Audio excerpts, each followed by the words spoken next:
Hi hello friends, అందరు ఎలా ఉన్నారు? ఒకసారి అయితే చూడండి, ఇది నా స్టైల్లో చేసే బజ్జీ మిర్చి.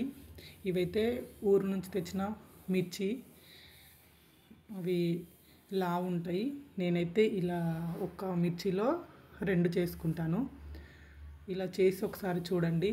పిల్లలు మీ ఇంట్లో అయితే మనం బజ్జీ మిర్చి చేసినప్పుడు మిర్చి అయితే తీసేసి ఓన్లీ బజ్జీ ఒకటే తింటున్నారు కదా. ఒకసారి ఇలా ట్రై చేయండి. మా పిల్లలైతే మిర్చి అసలు తినకపోయేవాళ్ళు. నేను ఇలా ట్రై చేసినప్పటి నుంచి మిర్చితో పాటే తింటున్నారు. ఇదైతే శనగపిండి ఒక 2 కప్పులు తీసుకున్నట్టయితే 1 కప్పు బియ్యం పిండి తీసుకోండి. ఇలా చీల్చిన వాటికి సాల్ట్ పెట్టుకోండి. 2గా చేసి సాల్ట్ అందులో అయితే మనకి సరిపడా ఫిల్ చేయండి. లోపల మనం సాల్ట్ అయితే ఫిల్ చేయడం వల్ల అందులో ఉన్న ఘాటు అనేది కొంచెం పోతుంది. మనం చూడండి, ఏ విధంగా అయితే నేను ఫిల్ చేస్తున్నానో ఆ విధంగా ఫిల్ చేయండి. మనం తీసుకున్న పిండిలోకి కొంచెం కారం, ధనియా పౌడర్, సాల్ట్, పసుపు, జీలకర్ర అండ్ వంట సోడా కూడా అందులో యాడ్ చేసి కొన్ని వాటర్ వేస్తూ కలపండి. ఒకసారి చూడండి నేను ఏ విధంగా అయితే కలుపుతున్నానో.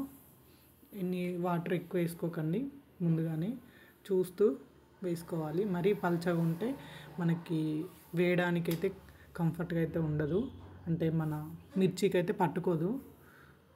చూడండి ఒకసారి. మనం ఇప్పుడైతే ఆయిల్ అయితే హీట్ చేసుకుందాం. అదంతా కలుపుకునే వరకు హీట్ చేసుకుందాం. ఆయిల్ హీట్ అయిందో లేదో ఒకసారి చెక్ చేసుకోండి. మరీ ఎక్కువ హీట్ అవ్వద్దు, అలా అని లో ఉండద్దు. ఇలా వేయగానే వాళ్ళ పైకి లేస్తుంది చూడండి. అలా వేసిన దాంట్లో మనం ఇప్పుడు మిర్చిలు అయితే వేసుకుందాం. ఆ రకంగా వేసుకోండి. మిర్చి మొత్తం పిండి అంటుకునేలాగా వేయొద్దు. ఎప్పుడైనా మిర్చి వేస్తే అది లోపల ఫ్రై అవ్వదు. చూడండి ఒకసారి. ఇలా అయితే ఒకసారి ట్రై చేయండి. ట్రై చేసి ఎలా ఉన్నాయో నాకు కమెంట్ చేయండి. నా ఛానల్ అయితే సబ్స్క్రైబ్ చేసుకోండి. ప్లీజ్ సపోర్ట్ చేయండి. మీకు ఏమైనా డౌట్స్ ఉంటే నాకు కమెంట్ చేయండి. మీకైతే డౌట్ అయితే నేను క్లారిఫై చేస్తాను.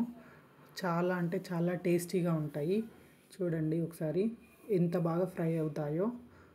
లాస్ట్ వరకు అయితే నా వీడియోని స్కిప్ చేయకుండా చూడండి.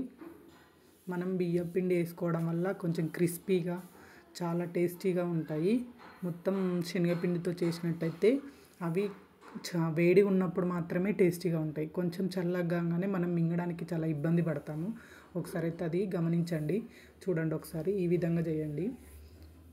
సింపుల్గా, ఈజీగా పిల్లలు తినేలాగా ఖచ్చితంగా ఉంటాయి. ఒకసారి అయితే ట్రై చేయండి.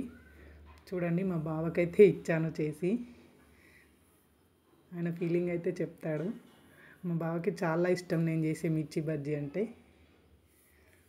మా పిల్లలు చూడండి ప్లేట్లు కూడా ఖాళీ చేశారు. మిర్చితో పాటే తినేస్తున్నారు. అందరూ చెప్తున్నారు బాగున్నాయని.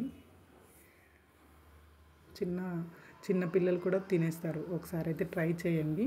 ప్లీజ్ సపోర్ట్ చేయండి. Subscribe my channel please. మా బావ టేస్ట్ చేసి మా అక్క దగ్గరికి తీసుకొచ్చి తినబెడుతున్నాడు చూడండి. మా అక్క కూడా బాగున్నాయని చెప్పింది. ఒకసారి